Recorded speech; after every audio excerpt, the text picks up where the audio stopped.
मेरे प्यारे साथियों, आप सभी का स्वागत है आपके अपने YouTube चैनल ट्रिकी नंबर 1 में।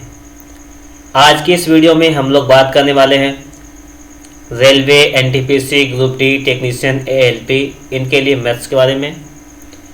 और इससे पहले की 6 क्लासेस हो चुकी हैं और हमारे चैनल पर जीके की क्लासेस, विज्ञान के क्वेश्चन शुरू किए गए हैं ताकि आपकी तैयारी को बेहतर कराया जा सके।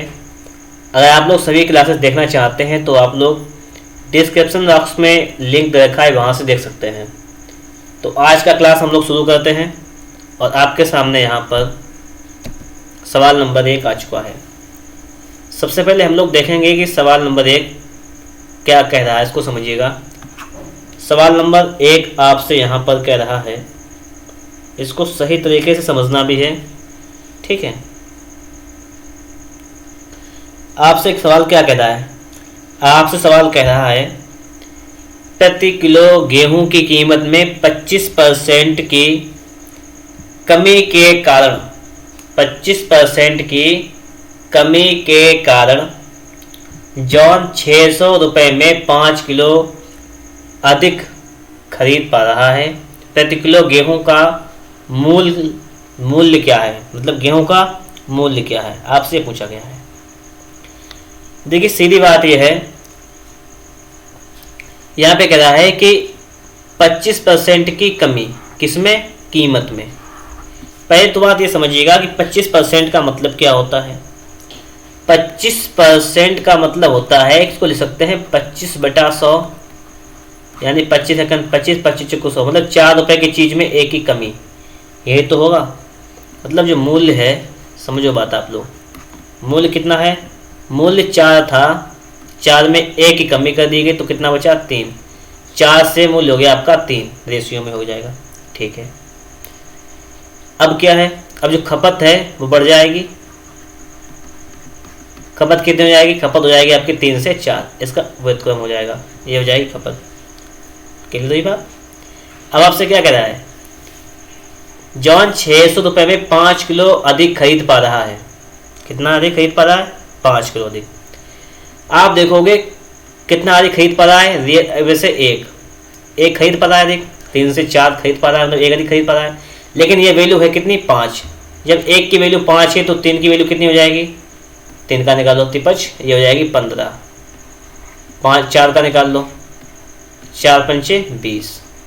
तो मतलब क्या है कि ये 1, मतलब रेशियो में तो 1 है, लेकिन 1 का वैल्यू हमें कितना दिया गया है, 5 किलो दिया गया है, 5 किलो अधिक।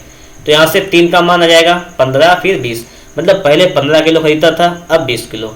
अब पूछा क्या गया है, प्रति किलो गेहूं का मूल्य क्या है, मतलब मूल्य पहले का मूल्य। देखो सीधी सी बात समझने वाली यहाँ पर यह है कि कितने रुपए में, 600 रुपये में। तो 600 रुपये लिखेंगे और पहले कितना गेहूँ खरीदता था, 15 किलो, किलो माने 15, तो कीमत क्या थी, 15 चुको 60, 40 रुपये प्रति केजी, ये तो जाएगी। मूल्य कितना था पहले, 40 रुपये प्रति किलोग्राम। अगर आपसे पूछा अब नया मूल्य क्या है, नया मूल्य पूछे तो नया मूल्य निकालेंगे। देखो 600 में 20 किलो तो हो जाएगा आपका 30 रुपये प्रति किलो। लेकिन आपसे पूछा क्या गया है, पूछा गया है मूल्य पहले वाला, तो ये आपका राइट आंसर हो जाएगा, ठीक है। अगला सवाल आपके सामने लिखा हुआ है, इसको देखिएगा। कह रहा है कि गेहूं की कीमत में 20% की कमी से, कितने की, 20% की कमी। पहले समझिएगा कि 20% मतलब क्या होता है, 20/100 यानी 1/5, ठीक है। कीमत जो थी वो कितनी हो गई, कमी हो गई, 5 से कीमत 1 कम हुआ, कीमत कितनी कीमत हो गई, 4, ठीक है। जब कीमत इतनी हो गई तो मात्रा बढ़ जाएगी, सीधी बात है। मात्रा का रेशियो कितना हो जाएगा, 4 से 5, इतना मात्रा का हो जाएगा। ये तो पता होता है, उल्टा होता है इसका रेशियो। तो कह रहा है कि एक गृहिणी, सवाल में क्या कहता है, 1200 रुपये में 4 किलो अधिक प्राप्त कर पाती है, प्रति किलोग्राम घटी हुई कीमत रुपये में क्या है, घटी हुई कीमत आपसे पूछा गया है। मात्रा में कितना है, 4 किलो अधिक प्राप्त करती है। मात्रा देखेंगे आप, मात्रा में तो 1 आ रहा है, वैसे ही लगेगा। 1 का मान कितना है, 4, तो 4 का मान निकालो, 4 चक्कू 16 और 5 को 20, दोनों मान आ गए, ठीक है। मतलब कि पहले उसकी मात्रा थी 16 किलो, अब मात्रा क्या हो गई 20 किलो हो गई। ओके, सवाल में आपसे क्या पूछ रहा है? सवाल में पूछ रहा है कि प्रति किलोग्राम घटी हुई कीमत बताइए क्या है, ये आपको यहाँ बताना है। तो आपको क्या करना है, टोटल रुपये कितने हैं 1200, अब पहले मिलता था 16 किलो, अब मिल रहा है 20 किलो, ये तो है। तो 20 से भाग करेंगे कि घटी हुई कीमत तभी तो निकलेगी। तो 2 छंग 12 0 60 कितनी हो जाएगी? आप कहेंगे 60 रुपये। ये 60 रुपये आपकी आ जाएगी घटी हुई कीमत। अच्छा, अगर पूछे मूल कीमत या बढ़ी हुई कीमत तो आप लोग कम वाले वैल्यू से भाग करेंगे। इतना काम आपको करना है, ठीक है। बात आपको समझ में आ गई? अगर समझ में आ गई है तो वीडियो को लाइक करते हुए चलिएगा। अगला क्वेश्चन आपके सामने, कीमत में 20% की कमी के बाद एक खरीदार 50 रुपये में 1 दर्जन से अधिक आम खरीदता है, ये तो प्रति दर्जन आमों की घटी हुई कीमत क्या है? ये सवाल आपसे यहाँ पर पूछा गया है। ये सवाल तो है। देखो, आप सब जानते हैं कि 20% का मतलब पहले समझो क्या होता है। 20/100 यानी 1/5, यही तो है, यही तो मतलब हो जाएगा। इसका मतलब क्या है कि कीमत जो है घट जाती है, कितनी रह जाती है? 5 से 1 कम हो जाएगी, मतलब 4, ठीक है। तो खरीदारी कितनी अधिक हो जाएगी? ये देखो, 4 से 5 कितनी अधिक हो जाएगी? आप कहेंगे 1 का रियल में मान कितना दिया गया है? तो 50 रुपये में 1 दर्जन से अधिक खरीद पाता है, ये तो दिया गया है। आपको यहाँ पे क्या दिया गया है ये समझना है आपको थोड़ा सा। 1 दर्जन अधिक खरीद पाता है, ये कर लीजिए, 1 से नहीं, 1 दर्जन अधिक। तो यहाँ पर 1 दर्जन का 1 तो 1 ही हो जाएगा, यहाँ पर 1 दर्जन खरीद पाता है। तो प्रति दर्जन आमों की घटी हुई कीमत क्या है? घटी हुई कीमत पूछ रहा है, यही तो पूछ रहा है, घटी हुई कीमत क्या है। देखो, आपको बताया जितने भी रुपए रखे हैं रुपए लिखिएगा। घटी हुई कीमत के लिए बाद वाली वस्तु लिखते हैं, जैसे अभी पहले सवाल में देखो, घटी हुई के लिए क्या लिखते हैं? बाद वाले, लेकिन बाद में मान कितना है 20, उससे भाग किया। और उससे पहले का सवाल देखो, इसमें क्या पूछ रहा था? मूल कीमत, मूल कीमत के लिए पहली वाली कीमत। इसको ध्यान में रखते हुए अब इसमें क्या घटी हुई कीमत के लिए पूछ रहा है, तो 5 से इसमें भाग कर देंगे, तो 5 दशामन 50, तो आ जाएगा 10 रुपये। 10 रुपये। बढ़ी हुई कीमत पूछता तो करते भाग 4 से, तो आ जाएगा आपका 10 रुपये। क्लियर बात समझ में आई होगी। अगला सवाल देखेंगे। ये सवाल देखो, ये सवाल क्या कह रहा है? विकास क्या करता है? विकास अपने वेतन का 80% खर्च करता है।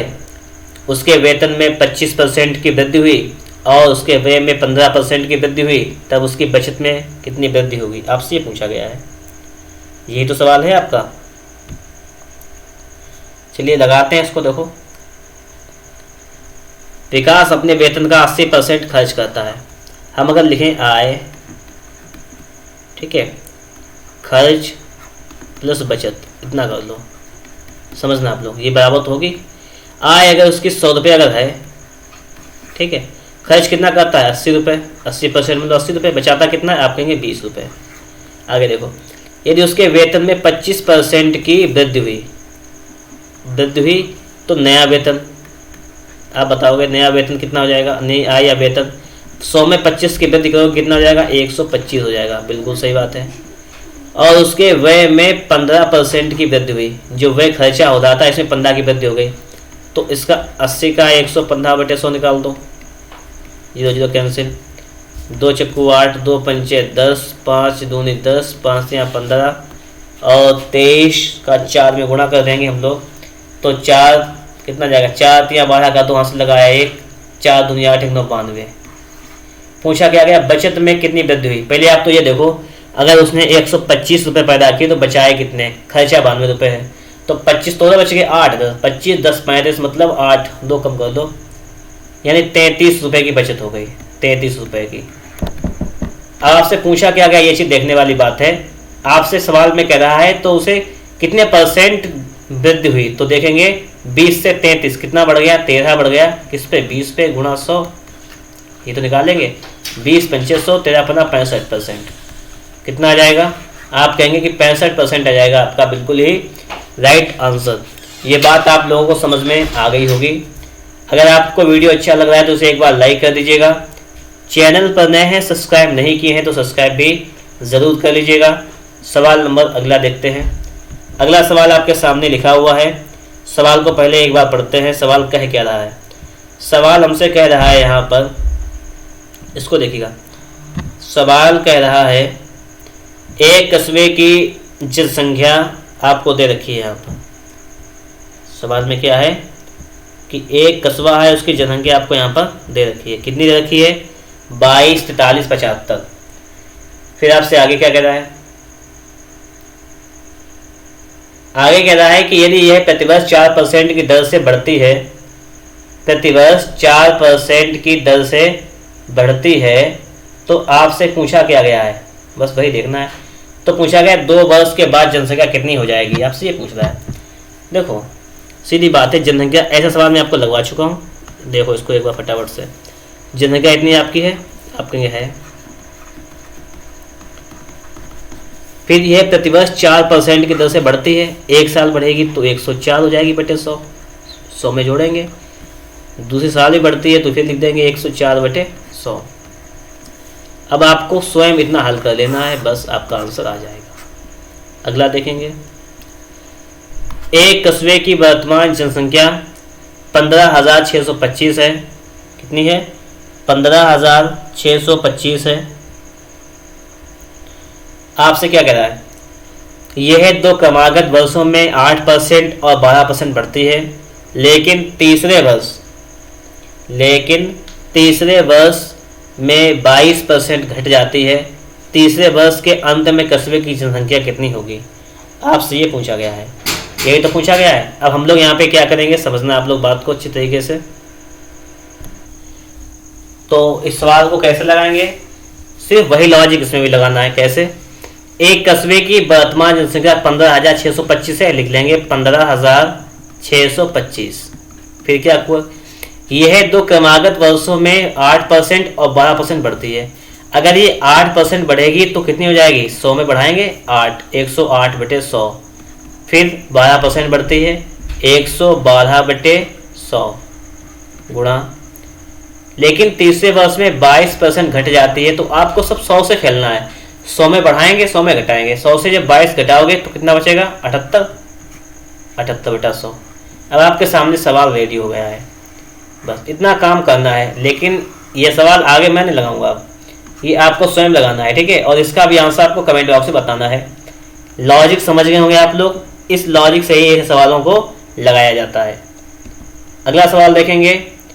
एक गांव की जनसंख्या में 10% वार्षिक दर से वृद्धि होती है। यदि 2 वर्ष पहले गांव की जनसंख्या 10,000 थी, तो इसकी वर्तमान जनसंख्या कितनी है? देखो पहले कितनी थी? आप कहेंगे कि पहले जनसंख्या थी 10,000। 10% की दर से वृद्धि हो रही है। वृद्धि होती है हमेशा 100 में, तो 110 बटा 100 पहली साल में, दूसरी साल में 110 बटा 100। चलो हल करो। 1 2 3 4, तो 1 2 3 4 11 11 121 डबल 0 लगा दो, तो 12,100 हो जाएगा, ठीक है? अगला देखेंगे। अगला सवाल क्या कह रहा है, इसको समझिए आप लोग। अगला सवाल कह रहा है कि एक शहर की 20%, ये तो कह रहा है आपसे, एक शहर की 20% जनसंख्या, एक शहर की 20% जनसंख्या युद्ध के कारण नष्ट हो गई और शेष जनसंख्या में 5% व्यक्ति एक महामारी में मारे गए। यदि शहर की वर्तमान जनसंख्या 15,200 है, तो युद्ध से पहले शहर की जनसंख्या कितनी थी? सेम सवाल इससे पहले एक प्रैक्टिस सेट में हो चुका है, लेकिन फिर भी देखिएगा आप लोग, हल करना आपको काम है। युद्ध से पहले शहर की जनसंख्या हम मान लेंगे x थी। फिर उसमें क्या है? शहर की पहले 20% जनसंख्या युद्ध के कारण नष्ट हो गई। 20% नष्ट हो गई, कितनी बची? आप कहेंगे 80%, तो 80 बटा 100 इतनी बची।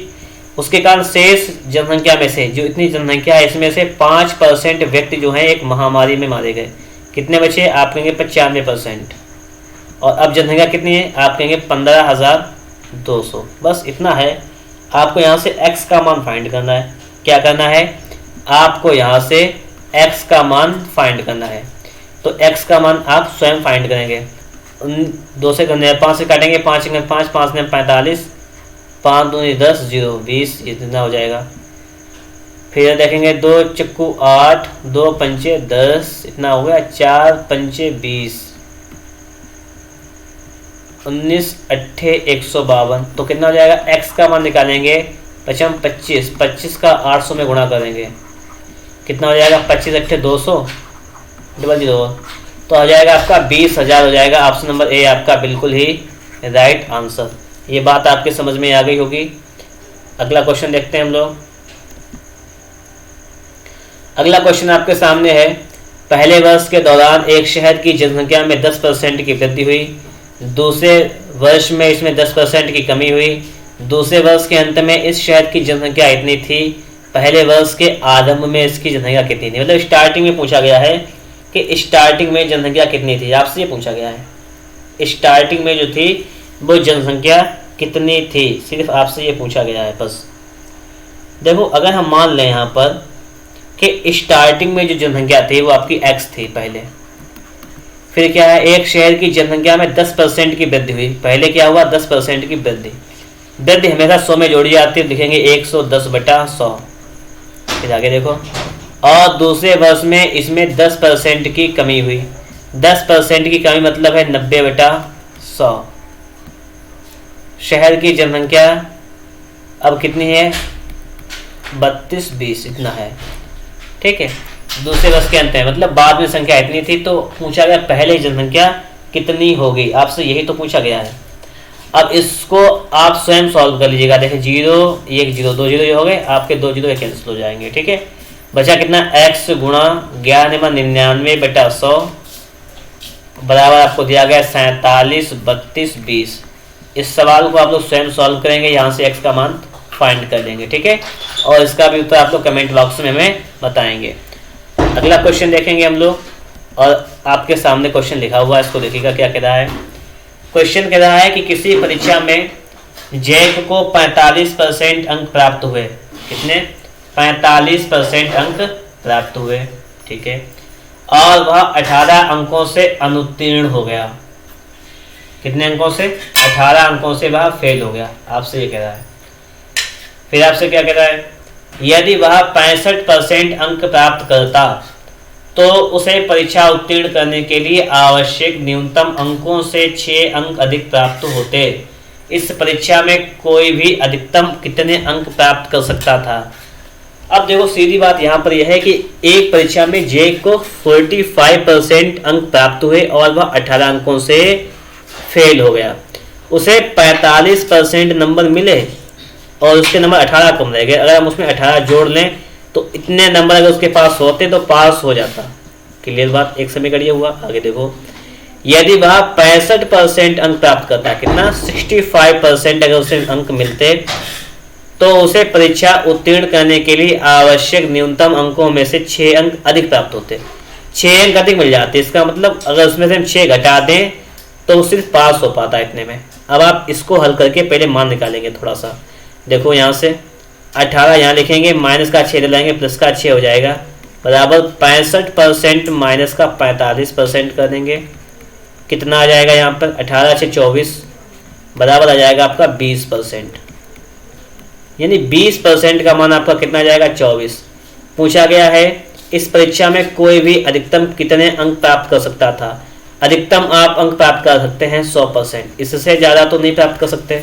100% के लिए 5 से इधर गुणा कीजिए, 5 से इधर गुणा कीजिए, 24 पंचे होता है 120 और 20 पंचे होता है 100, यानी 100% का मान आपका कितना आ जाएगा, आप बताएंगे 120। कोई भी इसमें 120 से अधिक अंक प्राप्त नहीं कर सकता था। सवाल कितना ही बड़ा लिखा हुआ हो, आप लोग उसे अगर समझते हैं तो आसानी से लगा भी सकते हैं। तो आज का क्लास यहाँ तक रहेगा हमारा। अगर आपको वीडियो अच्छा लगा हो इसे लाइक कीजिएगा, चैनल पर नए हैं सब्सक्राइब नहीं किए हैं तो सब्सक्राइब भी कर लीजिएगा। मिलेंगे आपको नेक्स्ट वीडियो में नेक्स्ट टॉपिक के साथ। हाँ, अगर आपका कोई भी डाउट है, आपका कोई प्रश्न है तो आप लोग कमेंट के माध्यम से पूछ सकते हैं, ठीक है।